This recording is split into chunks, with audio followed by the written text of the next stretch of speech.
জন্ম আমার নবীর যুগে হলে কেমন হতো। জন্ম আমার নবীর যুগে হলে কেমন হতো। দুনয়নের রাসূল পাক দেখিলে কেমন হতো। দুনয়নের রাসূল পাক দেখিলে কেমন হতো।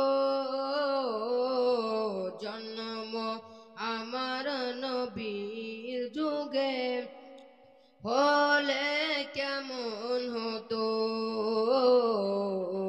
জন্ম আমার নবীর যুগে হলে কেমন হতো।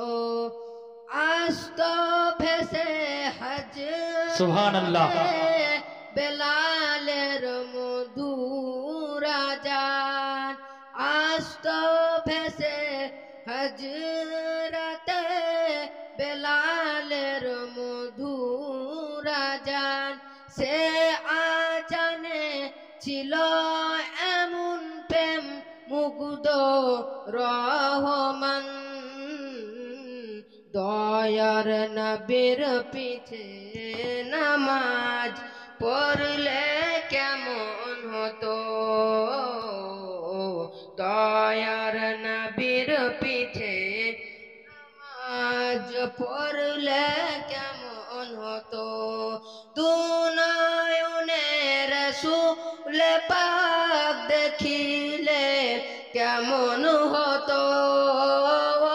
দুনয়নের রাসূল পাক দেখিলে কেমন হতো। জন্ম আমার নবীর যুগে হলে কেমন হতো। জন্ম আমার নবীর যুগে হলে কেমন হতো। দুনয়নের রাসূল পাক দেখিলে কেমন হতো। দুনয়নের রাসূল পাক দেখিলে কেমন হতো। জন্ম আমার নবীর যুগে হলে কেমন হতো। তিনি কত আলোচনায় থাকতাম আমি অধম। সামনে রাসূল পাক হতো, পাশে সাহাবাগণ, উপকর উসমান আলীর সঙ্গী কেমন হতো। উপকর উসমান আলীর সঙ্গী কেমন হতো। দুনয়নের রাসূল পাক দেখিলে কেমন হতো। দুনয়নের রাসূল পাক দেখিলে কেমন হতো।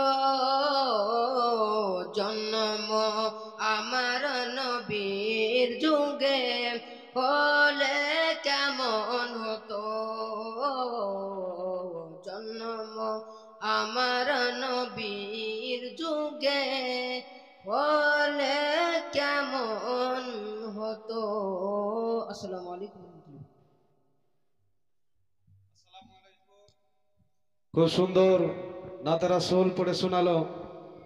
এবারে আপনাদের সম্মুখে উঠবেন হযরতুল আল্লাহ মাওলানা মোহাম্মদ লোকমান আলী সাহাব, লোকমান আলী রেজভী সাহাব। ওনার ইস্তেকবালের জন্য জোরে সোরে একবার নারায়ে তাকবীর, নারায়ে তাকবীর, নারায়ে রিসালা, নারায়ে